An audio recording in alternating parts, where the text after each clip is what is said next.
ابو داؤد میں حدیث ہے ایک دفعہ پڑھ لو صبح کے وقت، لا الہ الا اللہ وحدہ لا شریک لہ لہ الملک ولہ الحمد وہو علی کل شیء قدیر، شام تک اللہ کے قلعے میں ہو، اللہ کی طرف سے شیاطین کے اگینسٹ قلعے میں ہو، شام کو پڑھ لو صبح تک قلعے میں۔ ابو داؤد ترمذی میں ہے کہ جو شخص صبح اور شام تین دفعہ آخری 3 سورتیں پڑھ لیتا ہے ہر چیز سے اسے کفایت کر جائے گی۔ بخاری مسلم میں حدیث ہے جو رات کو سونے سے پہلے سورۃ البقرہ کی آخری 2 آیات ایک دفعہ بس پڑھ لے، جو کچھ مانگا مل جائے گا اور ہر چیز سے اسے کافی ہو جائے گی۔ مسلم شریف میں حدیث ہے کہ سبحان اللہ والحمد للہ ولا الہ الا اللہ واللہ اکبر پڑھنا،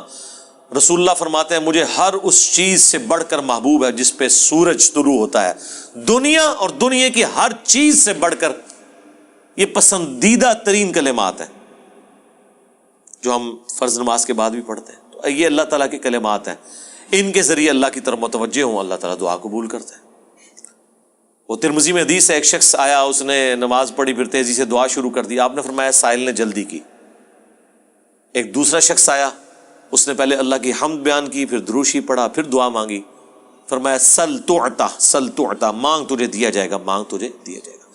اور نماز میں بھی پروٹوکول آپ دیکھیں کیا ہے، پہلے اللہ کی حمد بیان ہوتی ہے، التحیات للہ والصلوات والطیبات، پھر درود شریف، اور اینڈ پہ جا کے دعائیں آتی ہیں۔ دعا کا پروٹوکول ہے اللہ کی تعریف اور اس کے بعد درود شریف اور پھر دعا، اس کے بغیر دعا قبول نہیں ہوتی۔ اور جس نے تیزی سے دعا کی تھی نا، ترمذی میں حدیث ہے، پھر حضور نے اسے بلایا اور سمجھایا کہ پہلے اللہ کی حمد بیان کرو، پھر مجھ پر درود شریف پڑھو، پھر اللہ کی طرف متوجہ ہو، اللہ دعا قبول کرے گا۔ کسی مزار پہ جانے کی ضرورت نہیں میرے بھائی، گھر بیٹھے اللہ کی حمد اور درود شریف کے ساتھ آپ اللہ کی طرف متوجہ ہوں۔ مسلم شریف میں حدیث ہے جو اذان کا جواب دے وہی کلمات ریپیٹ کرے، حی علی الصلاح حی علی الفلاح پہ لا حول ولا قوت الا باللہ کہے، اور اس کے بعد مجھ پر ایک دفعہ درود شریف پڑھے اور الوسیلہ والی دعا مانگ لے، قیامت کے دن میری شفاعت اس کے لیے حلال ہو جائے گی، اللہم اجعلنا منہم آمین۔ کتنے پیارے پیاری چیزیں ہیں جو نبی علیہ السلام نے تعلیم فرمائی ہے۔ ہم نے اس لیے سنت اذکار کارڈ لکھے میرے بھائی، یہ میری سالوں کی محنت ہے جو میں نے ایفرٹ پٹ کر کے اس چیپٹر کو کلوز کر دیا۔ Green card, blue card, orange card, میں بالکل خبطیوں کی طرح 2008 سے لے کے سمجھ لیں 2010 تک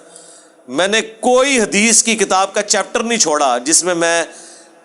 اللہ کے نبی کے وظائف کو تلاش نہ کروں صلی اللہ علیہ وآلہ وسلم، پھر حدیثوں کی صحت کے پیچھے، پھر جتنے علماء نے اذکار کی کتابیں لکھی وہ، پھر اذکار کارڈ جو چھپے تھے، اس کے بعد میں نے ایک انٹلیکچوئل ترتیب کے ساتھ یہ اذکار کارڈ لکھے، آخرت کا بلو کارڈ اور گرین کارڈ، ہماری ویب سائٹ پہ رکھے ہیں، ڈاؤن لوڈ کریں تو اس کو پڑھیں، ان کے ترجمے بھی ساتھ لکھیں تاکہ آپ کو سوز و گداز فیل ہو۔ صرف عربی پڑھنے سے تو نہیں آپ کو پتہ چلے گا اگر آپ کو پتہ ہی نہ ہو کہ اس کا مطلب کیا ہے۔ حسبنا اللہ و نعم الوکیل، بخاری کی حدیث ہے، ابن عباس کہتے ہیں کہ تمہارے جد امجد ابراہیم کو جب آگ میں پھینکنے لگے تھے تو وہ پکار اٹھے تھے حسبنا اللہ و نعم الوکیل، اور تمہارے نبی پہ بھی جب مصیبت آتی تھی وہ کہتے تھے حسبنا اللہ و نعم الوکیل۔ اور اس کا ذکر تو قرآن میں ہے سورہ آل عمران کے اندر کہ جب اہل ایمان کو خبر پہنچی کہ کافر ان کے خلاف سازشیں کر رہے ہیں تو اہل ایمان پکار اٹھے حسبنا اللہ و نعم الوکیل، ہم نے اللہ ہی پر بھروسہ کیا، وہی بہتر کارساز ہے۔ اب یہ جب آپ کا کنسیپٹ ہوگا تو یہ اللہ کے صفاتی ناموں کے ساتھ آپ متوجہ ہو رہے ہیں۔ باقی تو اللہ کے کلمات تو ختم ہی نہیں ہونے، سورہ لقمان میں، سورہ بنی اسرائیل، سورۃ الکہف میں اللہ تعالیٰ کیا فرما رہا ہے کہ اگر زمین سارے کے سارے درخت جو ہیں کلمے بن جائیں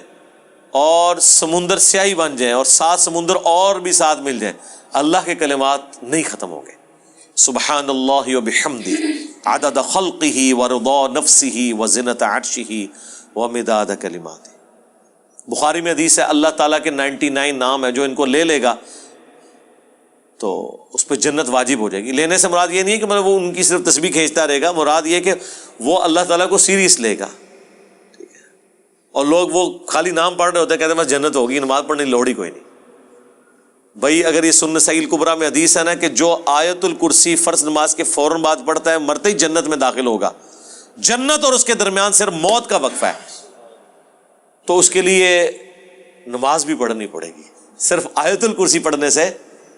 کچھ نہیں ہونا۔ تو یہ اللہ تعالیٰ ہمارا کہ تمام اچھے نام اللہ کے لیے، ان کو اس کے ناموں کے ساتھ پکارو۔ سورۃ الحشر کی آخری 3 آیات پھر احادیث میں بھی آئے ہیں، سنن ابی داؤد میں حدیث، ترمذی میں، کہ جو شخص ان کلمات کے ساتھ متوجہ ہوتا ہے، اللہم انی اسألک بانک انت اللہ لا الہ الا انت الاحد الصمد الذی لم یلد ولم یولد ولم یکن لہ کفوا احد، تو اللہ تعالیٰ اس کو واپس نہیں کرتا۔ ترمذی میں آیا لا الہ الا انت سبحانک انی کنت من الظالمین، اللہ واپس نہیں کرتا۔ بخاری مسلم میں آیا لا حول ولا قوت الا باللہ، اللہ کے جنت کے خزانوں میں سے ایک خزانہ ہے۔ تو یہ اسماء الحسنہ جو ہے اللہ تعالیٰ کے نام، اس کے صفاتی نام، وہ نہیں ہے جو آپ کو صوفیاء بتا رہے ہوتے ہیں کہ اتنے ہزار دفعہ یہ نام کی تسبیح کھینچ لیں، وہ نہیں، وہ ایک دفعہ ہی بہت ہے میرے بھائی، یہ ایک ہی دوائی کام کر دیتی ہے۔ زیادہ تر 3 دفعہ دعائیں آئی ہوئی ہیں، 7 دفعہ آئی ہوئی ہیں، 10 دفعہ آئی ہیں، اس سے زیادہ نہیں، سوائے تسبیحات کے جو 33 دفعہ ہیں یا 100 دفعہ ہیں۔ دعائیں تو آپ کو آیت الکرسی ایک ہی دفعہ پڑھنی ہے فرض نماز کے بعد،